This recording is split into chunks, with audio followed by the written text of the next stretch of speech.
Hello guys, I'm again in Amsterdam at IBC. Well, I'm at the hotel as you can see, but this year I have a very big news for this video, is that I have a light. So at least you can see my face. First of all, sorry if I commit some mistake, not only about the information but also about my poor English. I'm tired, I'm ill, I'm here, I don't know what time is it, but I prefer to give information rather than have a very nice fancy video. I'm ugly also, so sorry for that, but I would like to tell you just a little intro. I hope it's a little short intro about the brand new Z90 camera model that we have just announced. I have a prototype here. So let me tell you the basics about that. First of them is that we are, let's say, using and continuing with the X70 chassis. So as you can see, the how to say, the body is exactly the same as X70, but we have improved some things. First of them is the sensor. Sensor is the same size. It keeps being a 1-inch sensor, but now instead of having the Exmor R technology, this is Exmor RS. What does it mean? That it is how to say, stacked or something like that. Basically, we have a little more surface in which we can capture light, so the latitude is slightly bigger or better. And also, the processor is just behind the sensor and it's much faster, which allows us to have, firstly, less rolling shutter effects as banding or typical skew or jelly effect. And secondly, we can have super slow motion. So for instance, we can reach 120 frames per second in Full HD. As far as I remember, sorry if I, better to take a look on the catalog. So 120 frames per second in Full HD resolution. Non-cached, so it is not buffered signal, but it's, let's say, unlimited. The limit is on battery and on card, but not through a buffer as happened in FS700, for instance. Also, bear in mind that we have launched 3 models simultaneously. One is the handicap model, the consumer model, which is the FDR AX700, I think. Secondly, in the NX-Cam family, the HXR NX80. Maybe you remember a couple of years ago we discontinued the NX70. Now it's the NX80. Again, basically the same body, different specs or features, and the top model, which is the Z90, which is the one I have here, belonging to the XD-Cam family. If you are familiar to the XD-Cam family, maybe you know that it is typically how to say, broadcast oriented. So if you are shooting news, if you are shooting ENG, probably you have been working at some time in your life with an XD-Cam model. By the way, XD-Cam sometimes is referred to the codec, but actually it's a family. It's a family of products that we have in Sony. Why do I say that? Because many people is referring to XD-Cam codec, but actually an XD-Cam nowadays, an XD-Cam model usually has the possibility to shoot in the, let's say, so-called XD-Cam codec, 4250 megabit per second, 10-bit depth, but also in XABC codec. So in fact, in this case, with Z90, you can by default shoot in XABC, quad Full HD, so 4208-bit, but please let's revise that with the brochure. And in Full HD is 422 10-bit. So you can have that in XABC codec, more efficient, better quality. Or if you purchase the CVK-ZSLMP, sorry for the name, is really ugly, license, then you can unblock or use the MPEG-2 50 megabit per second 422 10-bit codec. So you can have, let's say, the same bit depth, the same bit rate, but 2 different qualities. The typical broadcast, which is MPEG-2, and XABC, brand new codec. Well, not brand new, it's 3 years old or something like that. Also in 4K, as I was saying, it's 420 8-bit. But one of the things that we were, let's say, missing, there was a little, sorry, I will put the silence on the phone. Maybe you remember that when we are talking about 4K, it's quite typical to talk about HDR. These are two concepts that are strongly linked, let's say. So it makes sense that 4K is not only related to resolution, but also to dynamic range. So in this case, we are allowed to use not only the typical S-Log2 and S-Log3, but also the so-called instant HDR or HLG profile. So we can work with this camera in a double path for dynamic range, which is SDR, so the typical, maybe you have read about this, 709 output. This means 100%, and here is the 100 nits. So this is the curve for 709. If we reduce that curve by 50%, and then we apply a logarithmic curve from that point onwards, we can work with what is called a hybrid log gamma. So hybrid because we have one part which is 709 reduced in height, and on the other side it's logarithmic. So that is why HLG is commonly used for that. So in the same recording you can have both paths. In the metadata, the label or tag HLG should be activated and recognized by the equipment you are going to use. So in that case, if the equipment is SDR, it will use just that little part of the image and then amplify by 2. If it is an HDR equipment, it will use the whole gamma curve. So we can work simultaneously in both ways without post-production, which is quite important. So more things related to the camera. You have the chance not only to do a regular streaming or a typical uploading to FTP function, but also we have the QoS, quality of service, by Sony. So if you are working in a company that has an RX1, it's PWS110 RX1 server.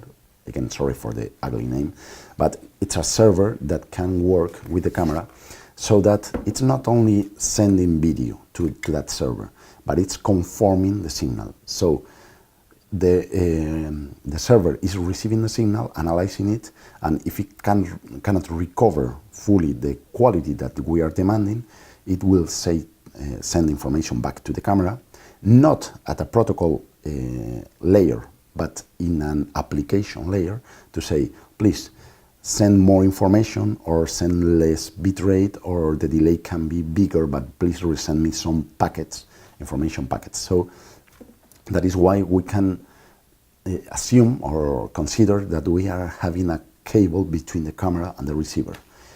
The good thing is that the receiver can be wherever in the world. So we only need to know the IP address, the port, which uses to be 8443, the password and user. So for instance, if you are freelance and you are working for a company and you are, let's say, I don't know, in Iceland, and you are working for an English broadcaster, then you can, by those 4 parameters, you can send your information directly as if you had a cable between your camera and the receiver. And in the receiver, you can switch it to a double output. So output 1, 2, 3, 4. They are paired, and then you can output via BNC, SDI. So it's a virtual cable between the camera and the receiver. So quite interesting in case you are working in a remote location and there is no way, or you don't have a special interest on having the typical backpack or the typical 4G or 3G bonding system. So quite interesting to have to take a look on the QoS system by Sony. Lens is 6 lens, blue logo, fancy logo, and it's 12 times optical, but you can see here the 18 times through the clear image zoom technology. So it's a predictive, intelligent zoom algorithm that instead of having the typical interpolation, so an average between, let's say, one pixel in which you have a value of 1, another one is a 5, so the average should be a 3 in the middle. But if in the prior frames or in the library that is pre-charted on the camera and which is compared to the signal we are shooting, it says that it should be a, let's say, a 4, then it fixes it as a 4, compares to the average, and then it decides. What does this mean? That our clear image zoom system is much more intelligent and provides finally much better quality than the typical average zoom, which is through interpolation by arithmetic mean. So quite interesting to have this system in this sensor. Also, maybe you are wondering, 1-inch sensor, why is that? On one side, let's talk about the typical video sensors. Video sensors, traditional sensors for ENG, broadcast, blah, blah, blah, are small, typically small or relatively small. That provides a very big depth of field. So everything that is happening in front of the sensor is more or less in focus. So that is what we call reality. There is something that you cannot repeat. So probably some action, some sports, or something that you cannot tell an actor to repeat the take, the shot. On the other hand, you have a large format sensor, let's say I don't know, a full frame, a Super 35, an APS-C, something like that, in which, since it is very big, the depth of field is very shallow. So you will have only a part of the image in focus, and the rest is defocused. You have no, let's say, no recoverable information in that part of the image. Because of that, this is typically used for fictional purposes. So you can tell your actor or your actress to come from this point to this point to this mark on the floor, and I will follow through my focus. And if it is not good, we can repeat it. Or I have a fully controlled environment. I have lights, I have audio, it's under my control. So between those two sides of the same, let's say, coin, we have a solution which is the 1-inch sensor. Now, everybody seems to appreciate that sensor because it can provide enough bokeh, enough shallow depth of field, or it can provide the typical ENG look through the camera configuration. So for instance, if you close your iris, your depth of field is going to be bigger, and you can integrate this camera, or Z150 for instance, in a typical ENG environment. Or if you have light enough and you can open the iris, then your depth of field is smaller, and you will get a much more, let's say, appealing or cinematographic looking picture. So that is why we are investing a lot of effort in the 1-inch sensor. Also, I have told you that, but the codec is by default XAVC, 422 10-bit in Full HD, and 420 8-bit in Quad Full HD. In that case, you can choose between 60 or 100 megabit per second. And if you purchase that MPEG-2 CVKZ or SLMP license, then you can also record in MPEG-2 422 10-bit 50 megabit per second in Full HD resolution. And I don't know, let me take a look if there is something relevant. Yes, sorry, the autofocus. Maybe you remember that the autofocus usually works via contrast. But we were, let's say, missing or trying to find a way to make a really, really fast autofocus. That is through face detection. And now we have integrated that technology into this camera. So you have many points on your screen that you can select for focusing, or it can even be some subject that is moving. Imagine a car coming towards us, and then I select that subject, and then the camera will follow with it focus, without the need that I am correcting at every moment. So take a look on it, talk to your dealer to test it and how well it works. And basically this is what I wanted you to know about this camera. Obviously more information is available in the website, in the brochure, and obviously through your dealer or through us. So if you have the chance to test it and to take a look on it, or even to take some clip from it, please do it, because I think it's worth, obviously. And well, this is the camera. By the way, you can, as always, detach, as on X70, detach the handle, which is connected to the camera body through the MI shoe. Maybe you remember the MI shoe allows us to have a receiver here through the SMA DP3 accessory, and then have the audio directly ingested into the camera without external cables, even in dual channel, dual receiver. This is the audio I'm using right now. This is the typical UWPD series, and if I dismantle the whole camera, it can be interpreted as a handycam. So for those environments in which you are not allowed to come inside with a professional model, then probably this one pretends to be a handycam or a domestic model. So this is what the Z90 basically is, and hope this video provides you more information than the one you have already, because it's on the catalog. We have announced that, but I prefer to directly tell you, even in this environment I'm in. So thank you very much again for listening to me, for taking a look on my ugly videos. This year I didn't have the blooper that I had 2 years ago with the FS5 video. I invite you to take a look on that.